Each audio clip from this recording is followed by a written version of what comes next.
Wujud benda bertempat. Allah benda bukan? Bukan.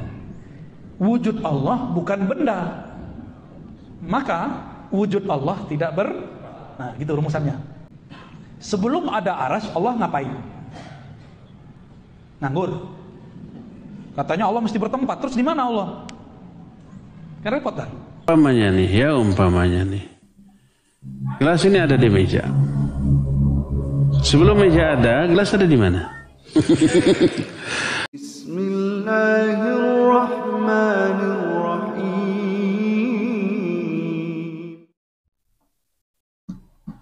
Bismillahirrahmanirrahim. Assalamualaikum warahmatullahi wabarakatuh. Alhamdulillah wassalatu wassalamu ala Rasulillah. Allahumma sholli ala Muhammad wa ala ali Muhammad. Alhamdulillah kita bertemu kembali di channel Cahaya Hidayah. Nah, teman-teman semuanya, jadi di video kali ini saya akan membahas tentang Allah di atas arasy. Kemudian ada yang bertanya, dan pertanyaan ini semestinya sudah ada di zaman dahulu, yaitu orang-orang Mu'tazilah ya. Mereka itu semestinya, sejatinya itu mereka menolak istiwanya Allah itu berada di atas arasy. Nah, pertanyaan seperti ini terulang kembali di zaman seperti yang ada di komentar ya. Jadi mereka mengatakan sebelum Allah menciptakan arasy, Allah ada di mana? Dan ini adalah perkataan sama orang-orang Mu'tazilah ya. Semestinya mereka mengingkari istiwanya Allah itu berada di atas arasy. Nah, mereka membuat pertanyaan-pertanyaan seperti ini, dan semestinya ini sudah dibahas oleh para ulama ya. Sudah dibantah oleh para ulama, yaitu tentang pertanyaan yang tidak berguna.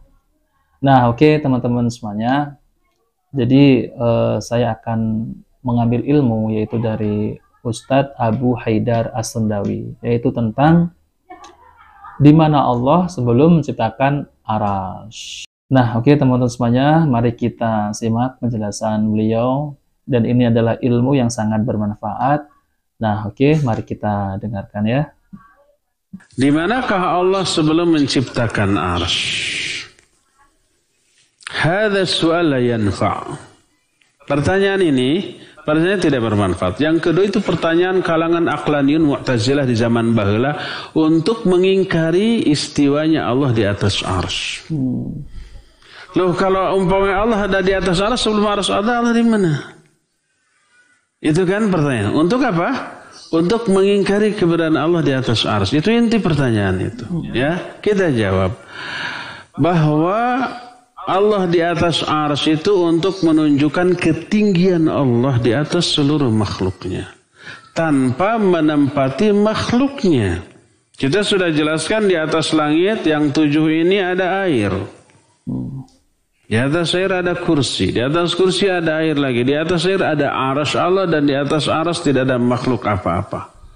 Hanya Allah yang ada di atas arsy. Untuk menunjukkan Allah di atas seluruh makhluknya. Kalau sebelum makhluknya ada, Allah ada di mana? Itu pertanyaan yang tidak hanya mencari-cari masalah. Umpamanya nih, umpamanya nih. Gelas ini ada di meja. Sebelum meja ada, gelas ada di mana? Ya, bahwa kita menunjukkan gelas ada di meja itu untuk menunjukkan letak gelas berada di atas meja. Sebelum meja ada, sebodoh amat ngapain? Bukan pikiran kita, ya. Sebelum makhluk ada, ya, maka kita tidak ada, kata ada juga tidak ada, pertanyaan itu juga tidak perlu ada. Sebaliknya orang yang mengingkari keberadaan arasy, dia akan terjebak oleh argumentasinya sendiri. Kalau Allah tidak ada di atas arasy, di mana? Dijawab, Allah itu tidak di atas, tidak di bawah, tidak di kiri, tidak di kanan, tidak di dalam alam, tidak di luar alam. Allah tidak menempati tempat apapun. Itu adalah definisi yang sangat sempurna dari tidak ada. Suatu benda dikatakan tidak ada bila dia tidak ada di alam, tidak ada di luar alam, tidak di bawah, tidak di atas, tidak di kiri, tidak di kanan, dan dia tidak menempati tempat manapun. Itu definisi yang paling sempurna dari tidak ada. Jadi kaget sendiri, oh Allah itu berada di semua tempat. Ini tambah-tambah. Dan itu bibit buit dari keyakinan wahdatul wujud. Wahdatul wujud itu Allah menyatu dengan seluruh makhluk. Sampai Allah juga menyatu dengan diri saya. Makanya ayo kalian sembah saya, kan gitu. Al-Hallaj namanya dahulu. Allah menunggal dengan diri saya. Kan seperti itu. Itu lebih parah. Orang yang mengingkari keberadaan Allah di atas aras dengan logika, dengan ra'yu, itu tambah parah dan lebih terjebak dengan argumentasinya sendiri. Ya, seperti itu. Wallahu a'lam. Nah, oke, teman-teman semuanya. Jadi kita sudah mendengarkan penjelasan oleh Ustadz Abu Haidar As-Sundawi. Jadi pernyataan seperti itu adalah pernyataan yang konyol ya. Bagi saya itu pertanyaan yang konyol ya. Ya, bagaimana nggak konyol ya teman-teman semuanya? Yaitu tentang di mana Allah sebelum menciptakan aras ya. Dan semestinya ya, mereka itu sejatinya menolak keberadaan Allah, yaitu istiwanya Allah berada di atas aras ya. Jadi mereka itu bertanya pertanyaan yang tidak penting. Nah, oke teman-teman semuanya, sekarang saya akan membacakan tentang perkataan yaitu para ulama ya. Yakni Allah menciptakan makhluk di luar dirinya dan tidak masuk ke dalamnya karena Allah tidak butuh kepada makhluknya. Yaitu sebagaimana Allah berfirman tentang dirinya, yang artinya maka sesungguhnya Allah tidak membutuhkan makhluknya. Surat Al-Imran ayat 97. Keadaan yang tiga ini adalah benar ya. Itu sangat masuk akal dan analoginya dapat kita saksikan dengan panca indera kita. Tidaklah kita menyaksikan bahwa Allah menciptakan langit sebagai atap bumi dan langit sama sekali tidak membutuhkan bumi. Jikalau demikian, bukanlah hal yang mustahil apabila Allah menciptakan arsy lalu beristiwa tinggi di atasnya dan tidak membutuhkannya. Berkata Ibnu Abil Is ketika menjelaskan perkataan Imam At-Tahawi ya, Allah tidak butuh kepada arsy dan apa yang di bawahnya. Allah meliputi segala sesuatu dan berada di atasnya, yaitu makhluknya, tidaklah mampu meliputinya.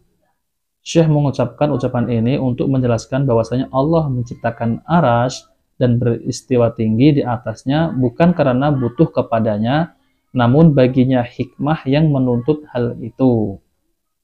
Dan keberadaan sesuatu yang tinggi berada di atas, yang di bawah tidaklah melazimkan yang bawah menjadi wadah bagi yang atas. Dan meliputinya serta menyangganya dan tidak pula melazimkan yang atas membutuhkan yang di bawah. Lihatlah kepada langit bagaimana ia berada di atas bumi, namun tidak butuh kepada bumi. Ketinggian Allah lebih besar dan lebih mulia dari melazimkan hal tersebut, namun kelaziman dari ketinggiannya adalah termasuk kekhususannya, yaitu Allah yang membawa yang berada di bawah dengan kemampuannya. Allah yang meliputinya. Apa yang ada di bawah butuh kepadanya, dan dia tidak butuh kepadanya. Allah di atas aras, dan dia yang membawa aras dan para pemikulnya. Allah tidak membutuhkan aras, namun aras yang membutuhkannya. Allah meliputi aras, dan aras tidaklah meliputi Allah. Allah membatasi aras, namun aras tidak membatasi Allah. Kelazimannya, ini semuanya tidaklah ada pada makhluk. Nah, itu semestinya teman-teman semuanya jadi penjelasan oleh Ibnu Abil Is ya. Nah, oke teman-teman semuanya, jika video ini bermanfaat, jangan lupa like dan subscribe di channel Cahaya Hidayah. Wabillahi taufiq wal hidayah. Wassalamualaikum warahmatullahi wabarakatuh.